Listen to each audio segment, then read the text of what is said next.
Hello friends, Ram Ram, जय श्री राम। चलिए फिर एक नई वीडियो के साथ। देखिए, सबसे पहले तो आरपीएससी फर्स्ट ग्रेड की बात करना चाहूँगी मैं। ठीक है, आरपीएससी फर्स्ट ग्रेड। ठीक है, पहली बात तो देखिए आरपीएससी फर्स्ट ग्रेड। ठीक है, फर्स्ट ग्रेड में जो 11th 12th की जो क्लासेस हैं उनका जो टीचर, समझ गए होंगे आप, उनको हम पहले तो बोलेंगे लेक्चरर। ठीक है, तो RPSC first grade lecturer vacancy क्या हुआ, RPSC first grade lecturer vacancy. ठीक है, अब देखिए जब लेक्चरर की बात आ रही है, ठीक है, तो जब हमें लेक्चरर बनाया जाएगा यानी कि फर्स्ट ग्रेड में रखा जाएगा, तो कहीं ना कहीं विषय की गहनता भी बहुत ज़रूरी होगी। जो हमारा सिलेबस है उसका जो ब्लूप्रिंट तैयार किया गया वो इस हिसाब से किया गया है कि उसकी हर एक चीज़ को ध्यान में रख के उसको बनाया गया है। ठीक है, तो देखिए अगर बात करें तो इसका सिलेबस कोई छोटा नहीं है। देखिए, हालांकि मैं कह सकती हूँ कि अभी जस्ट सामने कोई भर्ती नहीं है, लेकिन हम इतनी उम्मीद कर सकते हैं कि चुनावी दौर है और जाती सरकार है, तो विज्ञप्ति जरूर निकालेगी। विज्ञप्ति से मेरा मतलब है कि घोषणा कर सकती है। हाँ, भर्ती अभी कंडक्ट नहीं करवाए, विज्ञप्ति अभी नहीं निकाले, लेकिन भर घोषणा कर सकती है। ठीक है, दूसरी बात, फर्स्ट ग्रेड आज तक का जो रिकॉर्ड है अगर उस हिसाब से देखें तो हर 2 साल में फर्स्ट ग्रेड हो रही है। ठीक है, तो ये फर्स्ट ग्रेड जब 2022 में हुई है, तो हम इतनी उम्मीद कर सकते हैं कि आगामी जो फर्स्ट ग्रेड भर्ती होगी वो 2024 में होगी। ठीक है, अब देखिए अगर फर्स्ट ग्रेड की तैयारी करनी है तो ऐसा तो है नहीं कि हम 3 महीने या 4 महीने में कर लेंगे, क्योंकि अपने आप में सिलेबस भी बहुत बड़ा है। सिलेबस बड़े होने के साथ इसलिए उसकी गहनता बहुत ज़्यादा है। ठीक है, और किसी भी चीज़ को गहनता से रीड करने के लिए उससे साथ लंबे टाइम तक कनेक्ट होना पड़ता है। क्या होना पड़ता है? कनेक्ट होना पड़ता है। देखिए, चाहे इस बात को आप अपने व्यक्तिगत जीवन में फॉलो करके देखिए। अगर किसी इंसान के व्यवहार को हमें गहनता से समझना होता है तो हम क्या करते हैं, उससे लंबे टाइम कनेक्ट रहते हैं, तभी हमें पता चलता है। 2 मिनट के लिए हम और आप किसी से शादी में मिल गए या बर्थडे पार्टी में मिल गए, हाय हेलो हो गया, तो आते हम ये कहेंगे बहुत अच्छा इंसान है, मुझे ऐसे बोला, लेकिन हकीकत क्या है, उसके लिए हमें उससे कनेक्ट होना पड़ेगा। इसकी डेप्थ क्या है, सब्जेक्ट क्या है, उसके लिए हमें सब्जेक्ट से लंबे टाइम तक जुड़ना पड़ेगा। अगर हम ऐसा सोचें कि कल वैकेंसी आएंगे, हम परसों तैयारी स्टार्ट कर देंगे, 3 4 महीने हो जाएगा, तो देखिए ये फर्स्ट ग्रेड है। ठीक है, फर्स्ट ग्रेड का शायद सिलेबस मेरे हिसाब से इतना बड़ा है कि अगर अपन नॉर्मल ऑनलाइन कोर्स लेके करते हैं तो 3 से 4 महीने या इससे भी ज़्यादा टाइम, जब हम 8 10 घंटे की क्लासेस ले रहे हैं उसके बाद हम ये कह सकते हैं कि तो भी हमें कम से कम 4 5 महीने का टाइम ऑनलाइन में भी चाहिए। ठीक है, देखिए उसमें भी परिस्थितियाँ दो बनती हैं। एक तो बनती है हाउसवाइफ की, ठीक है, और दूसरी जो परिस्थिति बनती है वो जो अभी तैयारी कर रहे हैं, जिन पे कोई जिम्मेदारी नहीं है, अर्थात जिनका उद्देश्य ही सिर्फ तैयारी करना है। ठीक है, तो देखिए हाउसवाइफ के लिए इसलिए ठीक है कि अगर हम अभी से ही हमारी तैयारी स्टार्ट करते हैं तो धीरे धीरे जब तक वैकेंसीज आएंगी तब तक हम बहुत अच्छा कर पाएंगे। ठीक है, देखिए इंसान को कोशिश करनी चाहिए, है ना। मेरा तो यही मानना है कि उसको कोशिश करनी चाहिए। हो सकता है हम हाउसवाइफ हैं और हमारे पास ज़्यादा टाइम नहीं है और हमें ज़्यादा टाइम नहीं मिल पाता है।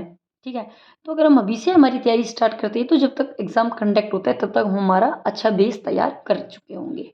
ठीक है, और जिनका उद्देश्य ही तैयारी करना है, जो अब जैसे आरएस का एग्ज़ाम दे रहे हैं, आरएस के बाद में जैसे ईएमआरएस का एग्ज़ाम दे रहे हैं, तो देखो उनके लिए एक अलग बात है कि वो ऑलरेडी उस चीज़ के लिए प्रिपेयर हैं और उनको अगर लगता है कि हम 3 4 महीने में तैयार कर सकते हैं तो बहुत अच्छी बात है। लेकिन मैं मेरी बात कर रही हूँ, मैं मेरा जो है वो बता रही हूँ कि हम नहीं कर सकते 3 से 4 महीने में। ठीक है, दूसरी बात इसके पीछे है कि आरपीसी फर्स्ट ग्रेड को चुनने का मतलब है कि जिनका सब्जेक्ट थोड़ा स्ट्रॉन्ग हो, जिनको लगे कि मेरे सब्जेक्ट में कमांड है, ठीक है, वो तो आंख बंद करके आरपीसी फर्स्ट ग्रेड को चुन सकते हैं। लेकिन जिनको ये लगता है कि मैंने अब तक सब्जेक्ट को नहीं पढ़ा है और मैं फर्स्ट की तैयारी नहीं कर पाऊंगा, तो देखो ऐसा सच में नहीं है। क्योंकि देखिए इंसान में है ना, एक चीज होनी चाहिए, वो होता है आत्मविश्वास। ठीक है, और अगर उसमें आत्मविश्वास है ना, फिर चाहे देखो वो कुछ भी कर सकता है। ठीक है, मैं मेरी एक छोटी सी घटना के साथ वर्णन करना चाहूंगी कि मुझे पहले ये भी नहीं पता था कि तैयारी होती क्या है, और तैयारी करने का कभी मानस बना ही नहीं, और ऐसे इच्छा भी कभी नहीं हुई कि मुझे तैयारी करनी चाहिए, ठीक है। लेकिन जब माहौल देखा और आड़ोस पड़ोस में ये देखा कि कोई टीचर है, कोई कुछ है, मतलब गवर्नमेंट जॉब का ज़्यादा देखा, तो उस टाइम मेरे माइंड में आया कि हाँ, मुझे भी तैयारी करनी चाहिए, ठीक है। और मैं सच बता रही हूँ कि उस टाइम मुझे ये नहीं पता था कि तैयारी करनी कैसी चाहिए, कैसे करनी चाहिए तैयारी, और मैं तैयारी स्टार्ट भी नहीं कर पा रही थी। मेन बात थी कि किसी कार्य को शुरुआत करना, ठीक है? मैं उसको शुरू भी नहीं कर पा रही थी। तो देखिए, मैं मेरा एक्सपीरियंस, मैं मेरा अनुभव साझा कर रही हूँ आपके साथ। तो उस टाइम जो मैंने सहारा लिया था ना, वो लिया था एलओए का, ठीक है? क्योंकि मुझे मेरी इच्छा भी थी तैयारी करने की, और मैं कुछ कर भी नहीं पा रही थी। बस मैं सोचती थी कि तैयारी कर लें, लेकिन मैं कर नहीं पा रही थी। तो देखिए, कहते हैं कि जब हम किसी चीज़ को बहुत शिद्दत से सोचते हैं ना, तो पूरी कायनात उसे अपना बनाने में लग जाती है। ऐसा ही कुछ मेरे साथ हुआ कि मैं एकदम से यूट्यूब देख रही थी, तो एक टुली द व्लॉगर करके एक चैनल है जो एलओए के बारे में बताता है, लॉ ऑफ अट्रैक्शन के बारे में, ठीक है? तो देखिए, मैंने क्या किया कि मैंने उस चैनल को खोल के देखा, तो उस टाइम उसी दिन उन्होंने कोई पोस्ट डाला था, और उस पोस्ट में उन्होंने बताया था कि भी जब किसी चीज़ को हम नहीं कर पा रहे होते, तो क्या हम एलओए के थ्रू उस चीज़ को हम पा सकते हैं, लॉ ऑफ अट्रैक्शन के थ्रू। तो उसमें उन्होंने कई चीज़ बताई थी कि जैसे आप अपने हाथ पे लिख लो, पैर के तलवे पे लिख लो, अपने सामने चिपका लो उस चीज़ को, जहाँ-जहाँ आपको दिखे ना, फ़ोन की जैसे स्क्रीन पे लगा लो उस चीज़ को, कि मैं गवर्नमेंट जॉब लग गया हूँ, मैं गवर्नमेंट जॉब लग गया हूँ। तो वो चीज़ क्या करेगी कि धीरे-धीरे देखना, जब खुद से आप वो चीज़, जैसे आप सुबह उठे, उठते ही खुद को वो चीज़ बोली, जैसे पानी का ग्लास पे तो खुद को वो चीज़ बोली, ठीक है? तो धीरे-धीरे देखना 7 डेज़ के अंदर क्या होगा कि वो चीज़ें ऑटोमेटिकली आपके सामने, ऐसे लोग मिलने लग जाएँगे आपको जो आपके सामने पढ़ाई की शायद बातें करें, या ऐसी बुक्स आपके सामने आने लग जाएँगी जो बहुत अच्छी होंगी, या ऐसे चैनल आपके सामने आने लग जाएँगे जिन्होंने बहुत अच्छा पढ़ा रखा होगा। तो क्या परिस्थिति अपने आप उत्पन्न होने लग जाती है उनके सामने, ठीक है? तो अगर शुरुआत नहीं कर पा रहे हो, तो आप एक बार मेरे कहने से ये एलओए वाली टेक्निक है ना, इसको आप ज़रूर करके देखना, क्योंकि मैंने इसके बाद में तैयारी करना स्टार्ट किया था, ठीक है? और जब मैंने इस टेक्निक को किया था, मैंने इस तैयारी को स्टार्ट किया था, तो देखिए उस टाइम जो टाइम था वो कोरोना का टाइम था। मेरा जो बच्चा था वो 1.5 साल का था, ठीक है? तो मैंने सबसे पहले जो तैयारी स्टार्ट की थी वो रीट की थी। तो उस टाइम मुझे खुद को नहीं समझ में आ रहा था कि क्या करें, कैसे करें? बस सुना था कि रीट है, और तो मैंने क्या किया, उत्कर्ष का ऑनलाइन कोर्स लिया था, ठीक है? मैं यहाँ हाउसवाइफ़ के लिए मैनेजमेंट, टाइम मैनेजमेंट के लिए बता रही हूँ ये सब चीज़ें, ठीक है? कैसे खुद को आत्मविश्वास रखें, क्योंकि इन बच्चों का तो आत्मविश्वास ऑलरेडी बिल्ड ही रहता है, लेकिन ये जो हैं, घर में छोटी-मोटी बातें होती रहती हैं, परिवार परिवार होते हैं, वहाँ देखो बातें होना स्वाभाविक होता है ना? अड़ोस है, पड़ोस है, अगर मान लो हम पढ़ ज़्यादा रहे हैं, अगर थोड़ा काम नहीं कर रहा तो भी हमें सुनने को मिल जाता है।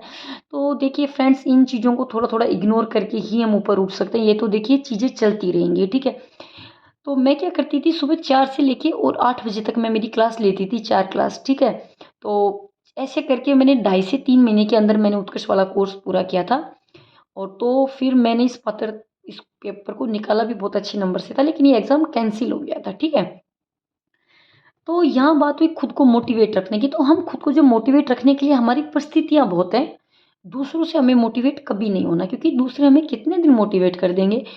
हमें हमारी परिस्थितियों से लड़ना है कि हमें लगता है कि नहीं, ये चीज़ हमें अच्छी नहीं लग रही, ऐसा जीवन हम नहीं जी सकते हैं, तो एक अलग बात हो जाती है, तो हमें कोशिश करनी चाहिए, हम हमारी परिस्थितियों को खुद चेंज कर सकते हैं, ठीक है?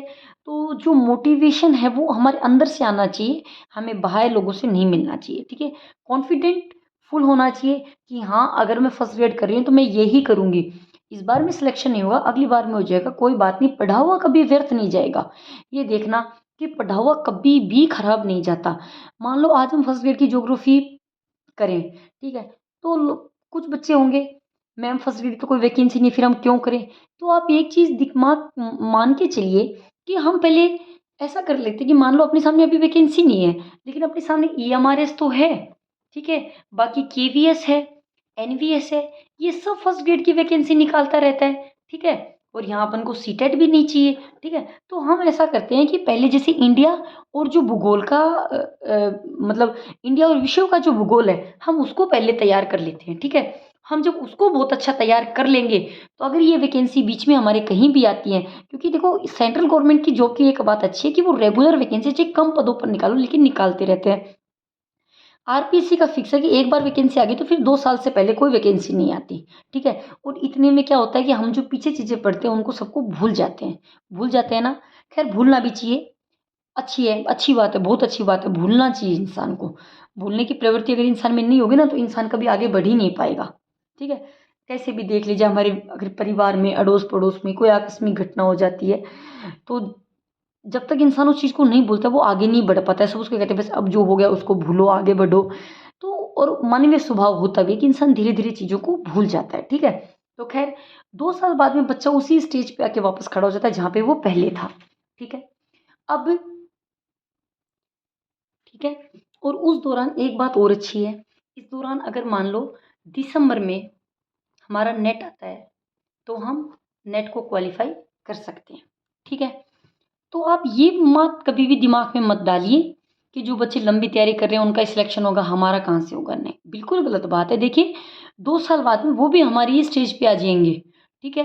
रेगुलर पढ़ाई बहुत कम बच्चे करते हैं, 2% बच्चे भी नहीं करते, ठीक है? तो हम खुद को अच्छा समझें, हम समझें कि हम सबसे इंटेलिजेंट हैं। तो देखिए पढ़ाई स्टार्ट करने के लिए जो मैंने टेक्निक बताई है ना, आप उसको ज़रूर फ़ॉलो करिएगा, सच में फ़र्क पड़ेगा उससे, ठीक है? दूसरी बात, पहले हम कौन से भूगोल को तैयार करें जो हमारे ईएमआरएस में हेल्प करे और केवीएस, एनवीएस की जो वैकेंसी आती थी उनमें हेल्प करे। जब हमारा ये वाला भूगोल हो जाता है, तो हम हमारे राजस्थान के भूगोल को तैयार करेंगे, ठीक है? किसको तैयार करेंगे? हमारे राजस्थान की ज्योग्राफी को तैयार करेंगे, ठीक है? तो ये बात है कि हम चीज़ों को कैसे रिलेट करके पढ़ सकते हैं, हम उन दोनों जो मतलब टॉपिक इनमें भी हो उसमें पहले हम उनको तैयार करें। इससे हमारी नेट का कुछ पोर्शन अलग होगा, ठीक है? उस पोर्शन को जैसे अब लग रहा है कि आरपीएससी की कोई डेट नहीं आ रही है और नेट के एग्ज़ाम का 1 महीना बचा है, तो उससे पहले क्या करो, आपके नेट के जो अलग टॉपिक हैं, जो देखिए फर्स्ट जो इसका भी जो फर्स्ट पेपर है ना, वो तो आरपीएससी के फर्स्ट पेपर से मिलता-जुलता है, कोई बड़ी बात नहीं है, ठीक है? तो पढ़ा हुआ कभी व्यर्थ नहीं जाता। बाद में जब हम एकदम से जब जैसे एग्ज़ाम डेट आ गई, ठीक है? विज्ञप्ति आ गई, उसके बाद तो देखो भीड़ उमड़ती है, ठीक है? और फिर हम खुद उस प्रेशर को फ़ील करने लग जाते हैं, जो प्रेशर हम एक भीड़ में फ़ील करते हैं। लेकिन अब जब हम अब तैयारी करना स्टार्ट करेंगे ना, तो मैं खुद बता रही हूँ, इतने फ्री माइंड से करेंगे, चीज़ों को इतनी तसल्ली से करेंगे और वो चीज़ें हमारे आगे काम आएँगी, ठीक है? पढ़ा हुआ फिर कभी व्यर्थ नहीं जाएगा, ये फ़िक्स बात है। और देखिए, हमारी उपयोगी अगर हमारा सब्जेक्ट कमांड बनाता है, तो हम नेट क्लियर कर पाते हैं। नेट से आगे असिस्टेंट प्रोफ़ेसर की कभी वैकेंसी आती है, तो हम वहाँ भी एग्ज़ाम देने लायक होते हैं। देखिए, सिलेक्शन फर्स्ट बार में होना, नहीं होना, वो एक अलग बात है, उसमें अपनी किस्मत भी कहीं न कहीं मायने रखती है, ठीक है? और ये भी कोई बात नहीं कि जिसका सब्जेक्ट स्ट्रॉन्ग हो वो ही फर्स्ट ग्रेड की तैयारी करे। देखिए मैं तो इस चीज़ को इसलिए नहीं मान रही हूँ फ्रेंड, क्योंकि मैंने फर्स्ट ग्रेड तो कभी आज तक दी नहीं, लेकिन मैंने एमए किया था 2016 में, ठीक है? उसके बाद शादी हुई और जो मतलब पारिवारिक जो कंडीशंस थी, कंडीशंस का मतलब मेरा ये नहीं है कि मतलब मदर इन लॉ नहीं थी, तो उस हिसाब से पारिवारिक थोड़ी ज़िम्मेदारियाँ ज़्यादा थीं। ठीक है, फिर डिलीवरी का होना, फिर बच्चे का घर में होना, छोटे बच्चे का, तो क्या मैं एमए मैंने बीएससी बीएड किया हुआ था, उसके बाद मैंने एमए किया था, ठीक है? तो ना तो मैंने एमए में ढंग से पढ़ा था, सच बता रही हूँ मैंने सीरीज़ पढ़ी थी बस, ठीक है? मुझे इतना वो नहीं था। उसके बाद जब मैंने रीट की तैयारी की तो सिर्फ़ मैंने रीट के लिए मैथ साइंस पढ़ी, मैंने ज्योग्राफी को वहाँ भी नहीं पढ़ा, ठीक है? तो इसलिए मैंने तो देखो ऑनलाइन कोर्स इसका लिया है, ठीक है? क्योंकि मुझे स्टार्टिंग से पढ़नी पड़ेगी। अब आप कहाँ से स्टार्ट करते हो ये आपके ऊपर डिपेंड करता है, आपको कितना आता है ये आपके ऊपर डिपेंड कर रहा है, ठीक है? अगर आपको लगता है कि आपको लेना चाहिए तो आप लीजिए, अगर आपको लगता है कि नहीं लेना चाहिए तो आप मत लीजिए, ठीक है? इस चीज़ के लिए ना कोई फ़ोर्स है, देखिए सब कोर्स अच्छे हैं, सब चीज़ें अच्छी हैं।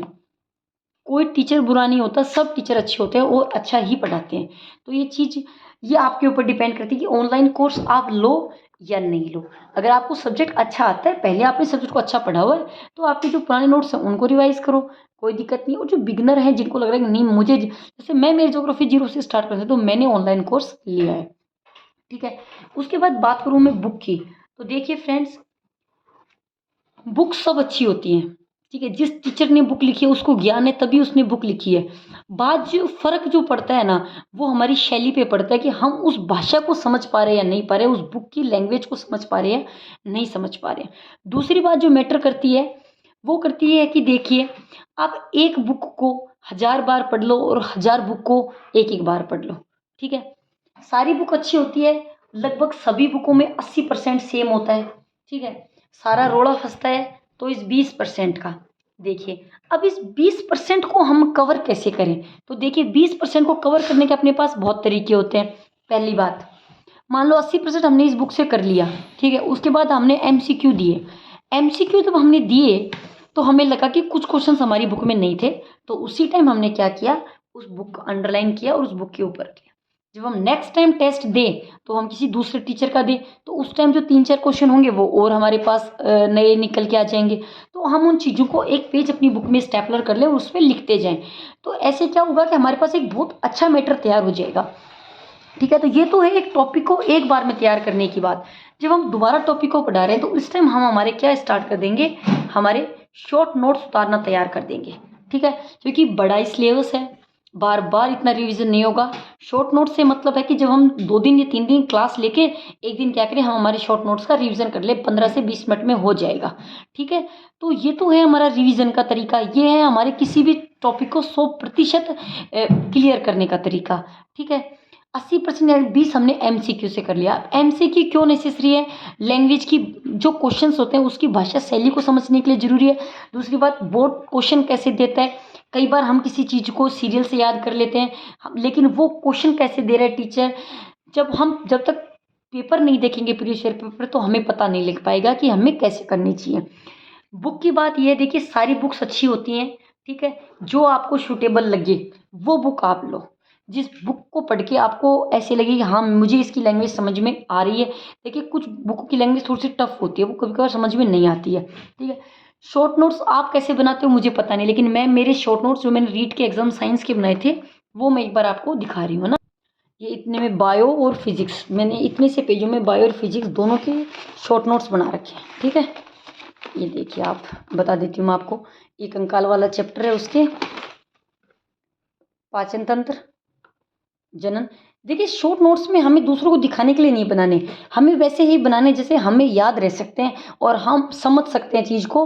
क्योंकि जब हम चीज़ को बहुत बार पढ़ चुके होंगे ना, तो हमें चीज़ें अपने आप ही पता लग जाएगी ये चीज़ क्या है, ठीक है।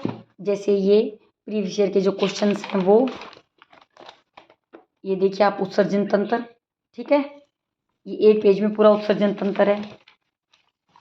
ये देखिए आप गति वाला जो चैप्टर है ना आपने वो, ये देखिए फोर्स वाला चैप्टर है, पूरा आधे पेज में पूरा चैप्टर आ गया। बल यहाँ से स्टार्ट किया था, पूरा इसमें आ गया, ठीक है।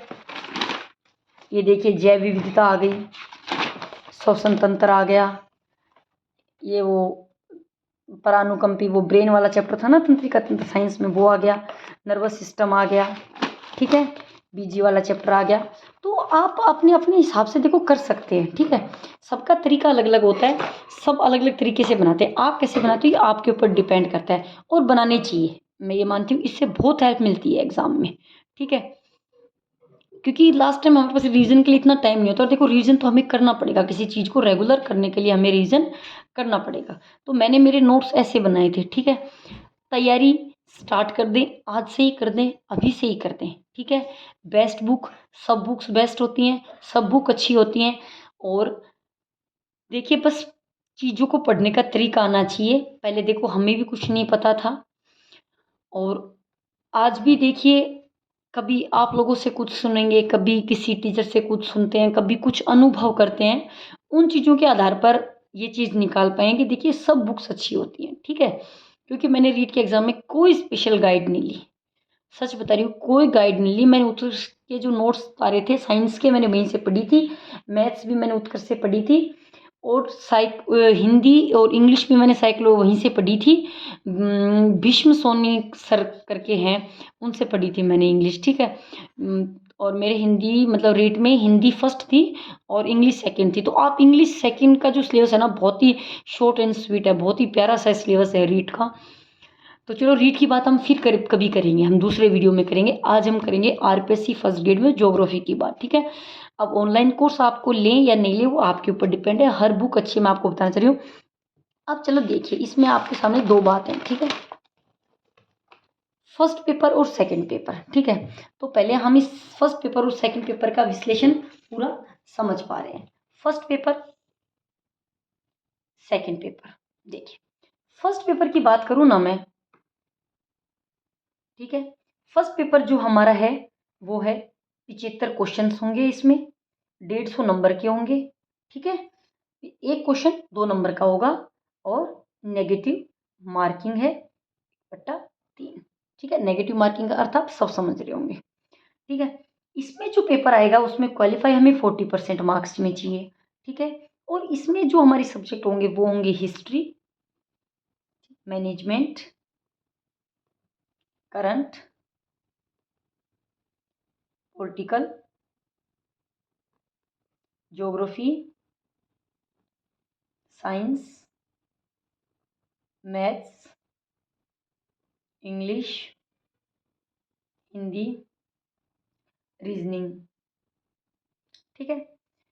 इनका देखें, हिस्ट्री 20 नंबर की 20 question, management 10, current 10, political 5, geography 5, science 5, maths 5, English 5, Hindi 5, reasoning 5, ठीक है। तो देखिए अब इसमें आपको लगता है, मान लो अपन सब हिंदी मीडियम के स्टूडेंट हैं, ठीक है, मैं मेरी बता रही हूँ, तो मुझे लगता है इंग्लिश टफ है, तो देखिए मैं 5 नंबर की इंग्लिश को छेड़ूंगी भी नहीं, मुझे लगेगा कुछ चीज़ जो याद करने वाली मैं उनको करूँगी, उसके अलावा देखो मैं इसको नहीं छेड़ूंगी। लेवल हाई नहीं है, सेकेंडरी लेवल है, तो आराम से यहाँ हम जो टारगेट मान के चलते हैं कि हम यहाँ सोचे कि 75 में से 55 प्लस क्वेश्चन सही करें, कट पिट के हमारे 50 क्वेश्चन बैठे, ठीक है, तब जाके हम कहीं 50 पे अटकेंगे, तब हम 55-60 का एवरेज लेके चलेंगे ना, तब हम कहीं जाके यहाँ पे अटकेंगे, ठीक है। फर्स्ट पेपर है, सेकेंडरी लेवल है, इजीली तैयार कर सकते हैं, लेकिन एक बार जिनका सब्जेक्ट अच्छा नहीं है वो 3 से 4 महीने खुद का, ठीक है। इसके लिए देखिए अगर आप अलग अलग बुक्स लाना चाहते हैं तो आपकी इच्छा है, आप ले आओ, है ना, क्योंकि सबका एक अलग अलग होता है, सबका तरीका अलग अलग होता है, ठीक है। लेकिन मैं तो यही बात मानती हूँ, देखो एक गाइड है, फिक्स गाइड हो, ठीक है, उसको ही आप कम से कम एग्जाम टाइम तक 10 से 5 बार 15 बार पढ़ लोगे ना, तो शायद अलग अलग गाइड की जरूरत नहीं पड़ेगी। एमसीक्यूज करो, क्वेश्चन पढ़ो, फिर दूसरे चैनल से एमसीक्यूज कर लो, यूट्यूब पे बहुत अच्छे अच्छे टीचर हैं, सच बता रही हूँ, यूट्यूब से हम बड़ी से बड़ी पढ़ाई कर सकते हैं अब तो, ठीक है। तो आप उसके एमसीक्यूज निकालो, तो एक गाइड फिक्स कर लो, अलग अलग किताबों से अच्छा है कि सारा मटेरियल हमारे पास एक साथ हो, एक गाइड फिक्स कर लो, उस गाइड में से पढ़ना है, ठीक है। फर्स्ट पेपर की देखो, अगर हमको स्टार्ट ही करना है ना, वैसे तो देखो फर्स्ट पहली बार ज्योग्राफी को स्ट्रॉन्ग करो, अगर इसको स्टार्ट भी करो तो एक गाइड है, मान लो उस गाइड में 400 पेज है, तो फिक्स कर लो कि मुझे डेली सिर्फ रीडिंग लगानी है 3 पेजों की, 3 पेजों की रीडिंग लगा ली, अगले दिन क्या किया, नेक्स्ट 3 पेज कर लिया, फिर स्टार्टिंग के 1 पेज का रिवीजन कर लिया, अगले दिन क्या किया, फिर 3 पेजों का रिवीजन कर लिया, नेक्स्ट पिछले के 2 क्वेश्चन का कर लिया, ऐसे करके जब चौथा दिन आए तो पीछे के जितने भी आपने चैप्टर पढ़े हैं ना, उन सब की एक एक बार रीडिंग लगा लीजिए। देखिए देखा हुआ हमें लगता है कि हमें याद नहीं होता, लेकिन हमें देखा हुआ याद रहता है, हकीकत बात है ये, वरना इतनी चीज़ें सारी हमारे दिमाग में नहीं थी, हम जब एग्जाम करते हैं तो हमारे माइंड में चीज़ें आ जाती हैं, ठीक है। पहली बार में रीडिंग लगाओ, नेक्स्ट बार में जो चीज़ इंपॉर्टेंट लगे उस पर पेंसिल से गोला लगा लो, ठीक है, पेंसिल से गोला लगा लिया, तीसरी बार में कॉपी हाथ में लो एक, और जिन चीज़ों पे गोला लगाया था उन उन चीज़ों को उतारते जाओ, एक हिंट के रूप में लिख लो, जैसे नाम ये, स्थापना ये, पूरी लाइन लिखने की जरूरत नहीं है, ठीक। तो फर्स्ट पेपर को आप यूँ स्टार्टिंग से कर सकते हो, ठीक है। मान लो हमारे पेज में 400 पेज है, तो 4 4 4 4 पेज डेली के कर दिए, ठीक है, धीरे धीरे आपको पता भी नहीं चलेगा, ज़्यादा वेट यहाँ टाइम ज़्यादा दो, क्योंकि आगे ईएमआरएस में भी आपकी हेल्प करेगा और नेट में भी आपकी हेल्प करेगा, ठीक। अब हम बात करते हैं ज्योग्राफी की, तो देखिए ज्योग्राफी में जो क्वेश्चनों की संख्या है पे 150 है, ठीक है, और 300 नंबर है, ठीक है, जिसमें 20 क्वेश्चन आएंगे साइकोलॉजी की। इससे पहले जो पेपर हुआ था उसमें 30 क्वेश्चन आते थे, लेकिन अब की बार जो पेपर हुआ है उसमें 20 क्वेश्चन आए हैं साइकोलॉजी के। सबसे ज़्यादा जो क्वेश्चन आते हैं वो भूआकृति विज्ञान से आते हैं, ठीक है, समुद्र विज्ञान जो है, जलवायु विज्ञान है, उससे ज़्यादा क्वेश्चन आते हैं, ठीक है। तो सबसे पहले आप जो बड़ा पोर्शन है जहाँ से ज़्यादा प्रश्न आ रहे हैं उसको तैयार करो, उसके बाद तैयार करो इसमें राजस्थान भूगोल को, ठीक है, दोनों से 20-20 प्लस क्वेश्चन एवरेज है, ठीक है। तो इन दोनों को अच्छा करो सबसे पहले, उसके बाद में आप सीरियल वाइज अपने सिलेबस के हिसाब से आप कैसे भी कर सकते हो, अगर आपने जो बुक ला रखी है उसमें सिलेबस किस टाइप से दे रखा है उस हिसाब से कर लो, अगर आपने ऑनलाइन कोर्स ले उसमें सिलेबस कैसे दे रखा है आप उस हिसाब से कर लो, ठीक है। यहाँ हम जो टारगेट रखें तो मेरे हिसाब से 300 में से ठीक है।